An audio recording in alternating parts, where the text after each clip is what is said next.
بسم اللہ الرحمن الرحیم۔ السلام علیکم۔ پاکستان سمارٹ لونز کے آفیشیل یوٹیوب چینل پر میں آپ کے سامنے حاضر ہوں۔ سب سے پہلے رمضان مبارک کا چاند نظر آ چکا ہے۔ میں چیف منسٹر صاحبہ کی طرف سے تمام اہل اسلام، پاکستان کے لوگوں اور خاص طور پر پنجاب کے رہنے والوں کو دل سے رمضان مبارک کہتا ہوں۔ اللہ پاک یہ برکتوں، رحمتوں اور مغفرت کا مہینہ ہم سب کے لیے مزید برکت اور رحمت کا سبب بنائے، آمین۔ یہ بات بہت اہم ہے کہ حقوق دو قسم کے ہوتے ہیں۔ ایک، حقوق اللہ، جو اللہ تعالیٰ کے حق ہیں، انہیں ہم عبادت اور اس کے احکامات پر عمل کر کے ادا کرتے ہیں۔ دوسرے، حقوق العباد ہیں، جو بندوں کے آپس کے حق ہیں۔ اور یاد رکھیں، حقوق اللہ معاف ہو سکتے ہیں، لیکن حقوق العباد تب تک معاف نہیں ہوتے جب تک بندہ خود معاف نہ کرے۔ اس لیے رمضان کے اس مقدس مہینے میں ہمیں خاص طور پر اپنے ارد گرد موجود مستحق اور ضرورت مند لوگوں کا خیال رکھنا چاہیے۔ ان کی مدد کریں تاکہ وہ سکون کے ساتھ عبادت کر سکیں اور انہیں گھر کے راشن یا افطاری کی فکر نہ ہو۔ اسی احساس کے تحت چیف منسٹر صاحبہ ہر سال نگہبان رمضان پیکج کا اعلان کرتی ہیں۔ ان کی ہمیشہ کوشش ہوتی ہے کہ نادر اور غریب طبقے کے ساتھ کھڑی رہیں۔ اس سال پاکستان کی تاریخ کا سب سے بڑا نگہبان رمضان پیکج لانچ کیا گیا ہے۔ اس میں 42 لاکھ خاندان شامل ہیں۔ ان میں 40 لاکھ مسلم خاندان اور راشن کارڈ ہولڈرز شامل ہیں۔ ساتھ ہی ہمارے مسیحی بہن بھائیوں کو بھی اس دفعہ نگہبان رمضان کارڈ میں شامل کیا گیا ہے۔ یہ رجسٹریشن PSER کے گھر گھر سروے کی ڈیٹا کی بنیاد پر ہوئی۔ سروے کے بعد سکور کارڈ تیار کیا گیا اور سب سے زیادہ مستحق لوگوں کو شامل کیا گیا۔ عام طور پر وہ افراد جن کی ماہانہ آمدنی 50,000 روپے سے کم ہے، خاص طور پر 35,000 سے 50,000 کے درمیان کمانے والے لوگ اس اسکیم میں شامل ہیں۔ حکومت کے پاس اب مکمل ڈیٹا موجود ہے اور یہ کارڈ مستقبل کے پروجیکٹس میں بھی استعمال ہو سکتا ہے، اس لیے اس کارڈ کو محفوظ رکھیں۔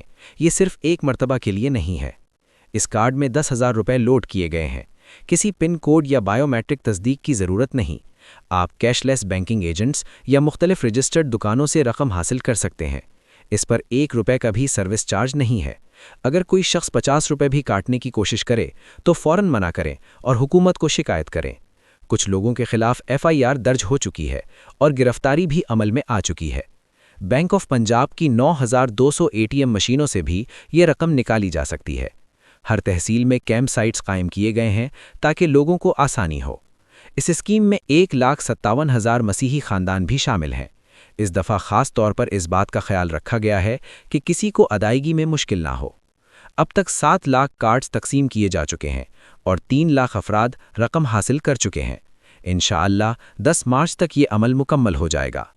چیف منسٹر صاحبہ کو جو تربیت میاں نواز شریف صاحب اور بیگم کلثوم نواز صاحبہ سے ملی، اس کے مطابق وہ انسانیت اور خدمت کو سیاست پر ترجیح دیتی ہیں۔ ان کی زیر نگرانی کئی چیریٹی ادارے اور ہاسپٹلز کام کر رہے ہیں، لیکن کبھی انہیں سیاسی مقصد کے لیے استعمال نہیں کیا گیا۔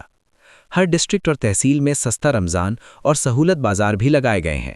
یہاں مارکیٹ ریٹ سے 10 سے 15% کم قیمت پر اشیاء مل رہی ہیں۔ 10 کلو آٹے کا بیگ 850 روپے میں دیا جا رہا ہے، جبکہ مارکیٹ ریٹ 905 روپے ہے۔ چینی 140 روپے میں دستیاب ہے، جبکہ مارکیٹ ریٹ 160 روپے ہے۔ دالیں، بیسن، کھجور اور دیگر اشیاء پر بھی 15 سے 20% تک کمی کی گئی ہے۔ ہر تحصیل میں دسترخوان رمضان کا بھی انتظام ہے، جہاں روزانہ تقریباً 2,000 افراد کو مفت افطار اور کھانا دیا جاتا ہے۔ تقریباً 350 مخیر حضرات نے گورنمنٹ آف پنجاب کے ساتھ مل کر اس نیک کام میں حصہ لیا ہے۔ حکومت منافع خوری اور ذخیرہ اندوزی کے خلاف سخت ایکشن لے گی۔ جو بھی غلط فائدہ اٹھانے کی کوشش کرے گا، اس کی کم از کم 3 دن کے لیے دکان بند کر دی جائے گی اور کوئی سفارش قبول نہیں ہوگی۔ آخر میں بس اتنا کہوں گا کہ رمضان رحمت اور برکت کا مہینہ ہے۔ اس میں خوف خدا اور انسانی ہمدردی کو مد نظر رکھتے ہوئے ایک دوسرے کا خیال رکھیں۔ پاکستان سمارٹ لونز چینل کو لائک، سبسکرائب اور شیئر ضرور کریں۔ خدا حافظ۔